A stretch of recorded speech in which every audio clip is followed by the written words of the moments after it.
വാർത്ത ആലപ്പുഴ അരൂരിൽ പ്രവർത്തിക്കുന്ന കാളിയാർ മഠത്തിൽ യുവാവിന് ക്രൂരമർദ്ദനം എന്നുള്ള പരാതിയാണ്. കാളിയാർ മഠത്തിനരികിലെ പുരയിടത്തിൽ കയറി യുവാവിനെ മർദ്ദിച്ചു എന്നാണ് പരാതി. വാക്കുതർക്കം മർദ്ദനത്തിൽ കലാശിക്കുകയായിരുന്നു. മർദ്ദനത്തിന്റെ ദൃശ്യങ്ങൾ ന്യൂസ് മലയാളത്തിന് ലഭിച്ചിട്ടുണ്ട്. ആദ്യം ആ ദൃശ്യങ്ങൾ കാണാം.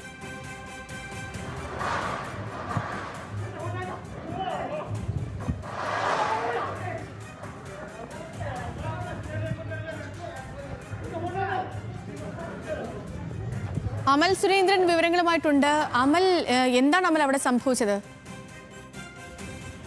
ഇന്നലെ വൈകിട്ട് 6 മണിയോട് കൂടിയാണ് അരൂരിൽ പ്രവർത്തിക്കുന്ന കാളിയാർ മഠം എന്ന ചാത്തൻ ഉപാസനാ കേന്ദ്രത്തിൽ ഇത്തരത്തിലുള്ള ഒരു പ്രശ്നം ഉണ്ടാകുന്നത്. അയൽവാസിയായിട്ടുള്ള സുൽഫി എന്ന യുവാവ് ഈ മഠത്തിന്റെ തൊട്ട് അടുത്തുള്ള കോമ്പൗണ്ടിൽ കയറി എന്നാരോപിച്ചാണ് മഠത്തിലെ അന്തേവാസികൾ സുൽഫിയെ വലിച്ച് മഠത്തിനകത്തേക്ക്, അതായത് ഗേറ്റിനകത്തേക്ക് കൊണ്ടുപോവുകയും ഗേറ്റിനകത്ത് വെച്ച് ക്രൂരമായിട്ട് മർദ്ദിക്കുകയും ചെയ്തത്. 4-5 ആളുകൾ ചേർന്ന് ഒരാളെ ഒറ്റയ്ക്കിട്ട് മർദ്ദിക്കുന്ന ദൃശ്യങ്ങളാണ് ഇപ്പോൾ പുറത്തു വന്നിരിക്കുന്നത്. മുൻപും ഈ കാളിയാർ മഠത്തിനെതിരെ ശക്തമായിട്ടുള്ള ആരോപണങ്ങൾ വന്നിട്ടുള്ളതാണ്. അവിടെ ദുർമന്ത്രവാദം അടക്കമുള്ള കാര്യങ്ങൾ നടക്കുന്നുണ്ട് എന്ന രീതിയിൽ നാട്ടുകാർക്ക് ഇവരുടെ മന്ത്രവാദവും അല്ലെങ്കിൽ ചടങ്ങുകളും എല്ലാം വലിയ രീതിയിലുള്ള ബുദ്ധിമുട്ടുണ്ടാക്കുന്നു എന്ന രീതിയിൽ പരാതികൾ വന്നിട്ടുണ്ട്. കോടതിയിൽ കേസ് നടക്കുന്നുണ്ട്. അതിനിടയിലാണ് ഇപ്പോൾ ഈ ഒരു മർദ്ദന വിവരം കൂടി പുറത്തു വരുന്നത്. സേതു.